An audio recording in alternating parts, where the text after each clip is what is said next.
तो जी हाँ दोस्तों, आपको बोले थे ना कि पावर स्टार पवन सिंह का गाना जैसे ही आएगा उस पे व्यूज का बौछार हो जाएगा।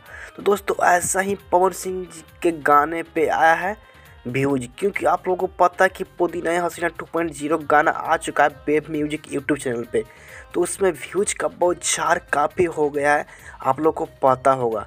दोस्तों इस गाने की खासियत का बात करें ना तो इस गाने है जो यहाँ पे एक दिन में यहाँ पे 19 घंटा है, 19 घंटा में आपको ट्रेंडिंग नंबर 1 पे चल रहा है गाना। और ये व्यूज की बात करें इसमें तो 72 लाख 19 घंटा में यहाँ पे क्रॉस कर चुका है। और इसमें लाइक की बात करें तो 3.3 लाख यहाँ पे लाइक मिल चुका है, जो कि ये गाने को काफ़ी सारा प्यार मिल रहा है। और आप लोग भी यहाँ प्यार पे देने के लिए कमी नहीं कर रहे हैं। तो ऐसे प्यार बरसाते रहिए और सभी कलाकारों को सपोर्ट करते रहिए।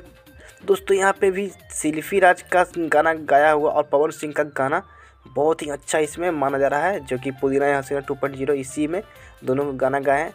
और यहाँ पे इनको भी मत समझिए, जो कि स्वीटी सिफारी है ना, इनका भी थोड़ा सा अच्छा ही भूमिका निभाया गया है और रवि पंडित भी इसमें भूमिका निभाए। तो दोस्तों उम्मीद करते हैं कि आप लोगों को अच्छा लगा मेरे इन्फॉर्मेशन। तो प्लीज़ चैनल को सब्सक्राइब नहीं किया, सब्सक्राइब करके बेल को प्रेस कर। और हाँ दोस्तों, आप लोग वीडियो को लाइक नहीं करते, प्लीज़ वीडियो को लाइक कर दीजिए, क्योंकि आपको नए नए डेली कंटेंट प्रोवाइड करते रहता हूँ। तो दोस्तों उम्मीद करते हैं कि आप लोग वीडियो को लाइक करने के लिए ना भूलिएगा। तो मिलते हैं अगले वीडियो में, तब तक के लिए बने रहिए। Thanks for watching this video. जय हिंद, वंदे मातरम।